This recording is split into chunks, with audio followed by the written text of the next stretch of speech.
Salut les filmmakers, c'est Karim Yatrib, bienvenue sur ma chaîne YouTube et aujourd'hui je viens te présenter ce slider motorisé de chez YC Onion, le Chocolate Milk.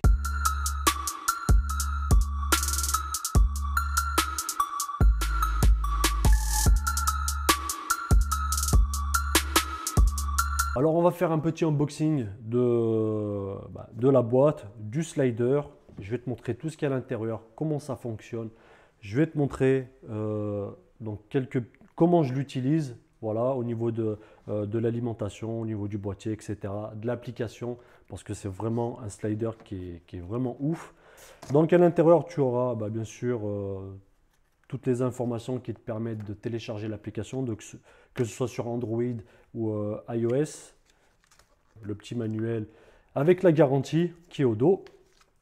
Donc ça, voilà, on trouve ça partout, partout, partout. Et une petite housse, voilà, de transport où dedans il y aura les accessoires. Mais ça sera une housse vraiment dédiée pour le slider. Alors, qu'est-ce que je te montre en premier? Les accessoires ou le slider? On va juste montrer le slider.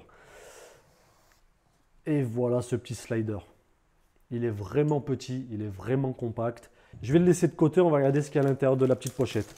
Moi, j'ai rajouté des éléments qui sont à moi. Mais je vais te montrer ce qui est fourni de base. Alors à l'intérieur, tu auras donc le câble d'alimentation. Il est en USB et directement, tu vas pouvoir le connecter ici. Donc ça va être une solution pour alimenter ce slider parce qu'on en a plusieurs, enfin on en a deux. Donc on a la solution du câble qui te permet directement de le plugger sur n'importe quelle source USB.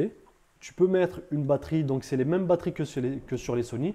Donc A7S, A6300, c'est de la FW50. Et donc à l'intérieur aussi, on aura un petit sachet, les petites pattes que tu visses ici.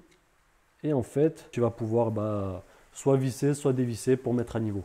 Tu as une petite bulle à niveau qui va te permettre de savoir si vraiment voilà, tu es droit, enfin si tu es de niveau.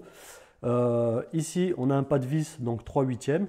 Donc, c'est les pas de vis qui vont te permettre de visser donc, une grosse tête. Et ben, si je veux mettre, par exemple, une grosse caméra, voilà, qui ne va pas excéder, bien sûr, 3 kg. J'ai une autre petite tête, voilà, où je vais pouvoir directement monter un petit boîtier. Après, au niveau de la fabrication, voilà, je peux te dire que le truc, c'est que c'est pas du toc, hein, c'est vraiment bien fini. J'ai pu faire cette petite vidéo pour la marque FX Lion. Donc voilà, j'ai utilisé ce petit slider et le XT30 avec un 24-105. Ça pesait quand même pas loin de, on va dire 1,5 kg. Et voilà, ça ne bouge pas. Donc en dessous, tu vas pouvoir, donc tu as un petit adaptateur pour les pas de vis 1/4. Ou si tu dévisses, tu vas te retrouver donc avec le gros pas de vis 3/8. Donc après, on a une motorisation avec une courroie dentée. Donc ça, c'est ce qui va faire avancer ou reculer le chariot. Donc ici, on a un petit frein qui va te permettre, donc là, il est dévissé. Tu as deux icônes, cadenas ouvert, cadenas fermé. Ça va permettre de visser, voilà. Et quand je l'ai vissé, le chariot, il ne bouge plus. La petite clé Allen ici, ça te permet de revisser donc, le plateau. Voilà, tout simplement. Toujours, il donne des petites visseries. Des fois, ça peut se dévisser. Donc tu peux... Voilà, faire ta petite maintenance entre guillemets du slider. On aura aussi un câble qui va te permettre de relier le slider à ton boîtier, donc mini jack. Et ici, c'est vous savez, c'est les connexions Android. Donc ça va permettre de connecter l'application au slider. Et le slider va permettre de déclencher directement les photos lorsque tu vas faire du time-lapse. Sauf que moi, sur mon Fuji, donc le XT30, je n'ai pas ce genre de connexion. Ici, en tant que remote, donc télécommande de contrôle pour déclencher, moi, c'est qu'un mini jack. Heureusement, j'avais ce câble. Donc, j'avais ce câble mini jack, tout mini jack. Donc, ça m'a permis de relier mon boîtier au slider et c'est parfait. Je sais qu'il est compatible Sony et Panasonic. Une chose très, très importante aussi, tu as deux petites flèches et je ne les avais pas vues au début. Je me demandais, bon, je n'ai pas fait attention. Et en fait, quand tu fais glisser le chariot de gauche à droite, moi j'avais tendance à le faire aller vraiment aux extrémités. Et je sais pas, je me suis dit, tu sais quoi, je vais lire la notice un petit peu et puis je vais regarder un peu de plus près. Et c'est vrai que c'était marqué, please stop here when setting To the A point.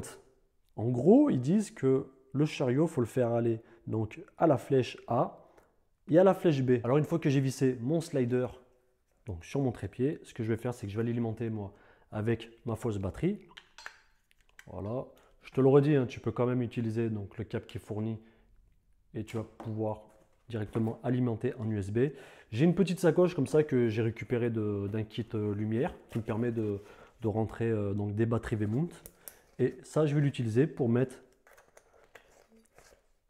ma batterie que je vais relier directement à ma batterie demi.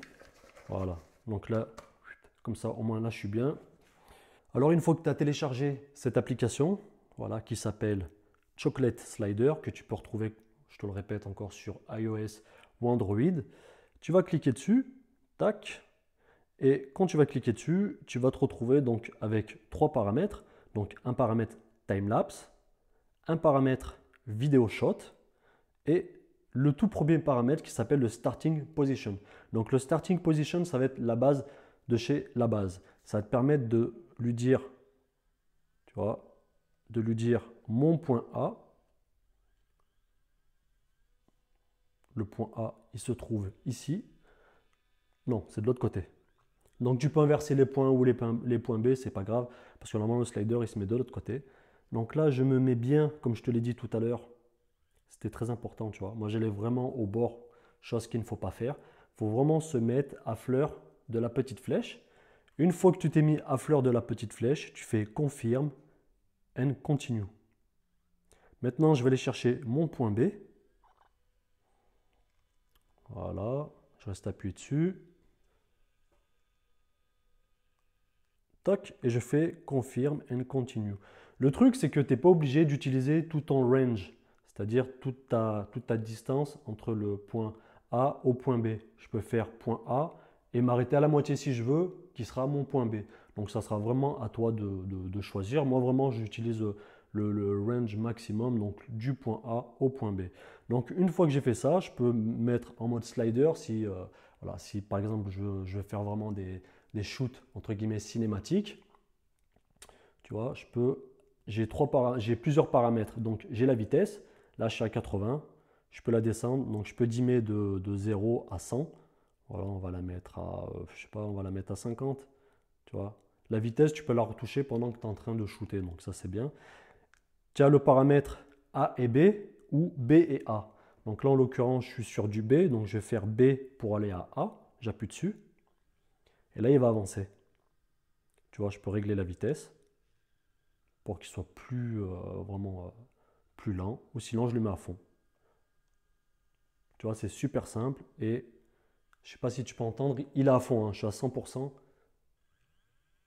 Et le slider, il est super silencieux. Donc, pour les interviews ou pour tout type de shoot où tu as besoin d'avoir un micro, eh ben, il est vraiment très, très silencieux.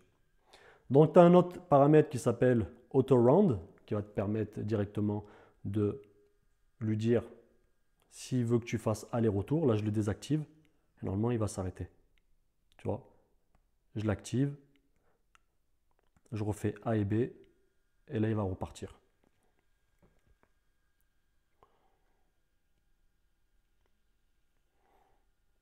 Donc ça va être vraiment la section vidéo. Et là, tu vas pouvoir découvrir.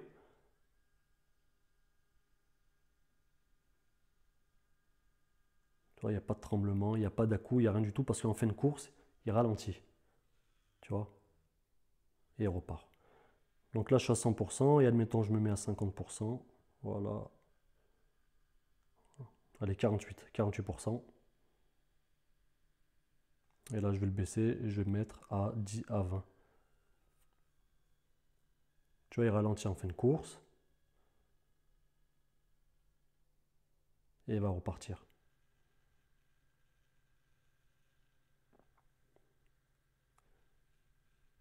Je vais le stopper. On va passer sur du time-lapse. Donc, je vais appuyer directement sur time-lapse. Alors, on a le délai, on a le temps de pause et on a le nombre de photos. Pareil, en bas, on aura toujours le point A au point B et le point B au point A. Donc, moi, ce que je vais faire, c'est vraiment juste pour te montrer comment ça fonctionne. On ne va pas faire un time-lapse entier parce qu'on en a pour longtemps. Enfin, Voilà. Donc je vais partir pareil sur une base de 250 photos. Tu peux ici cliquer dessus, voilà, sur le 250. Et admettons, je vais mettre, je sais pas, tu sais, allez, 20 photos, hop, juste pour te montrer. Alors je vais déplacer ça, ok. 20 photos, pareil, je vais mettre un délai de 2 secondes et une pause de 2 secondes. Ou même pas, je vais mettre une seconde pour te montrer que c'est bien réactif. Et temps de pause, soit je le laisse sur une seconde, mais ouais, on va le laisser, on va le laisser sur, on va le laisser sur 2 secondes. Non, quoique, je vais le mettre sur une seconde, comme ça tu vas voir la réactivité. Hop, tac. Donc, un déclenchement, une seconde de pause. Et une fois que tu as fait ça, tu appuies sur la petite flèche play, B et A. Je relance. Voilà. Hop. Il avance. Temps de pause une seconde, il relance.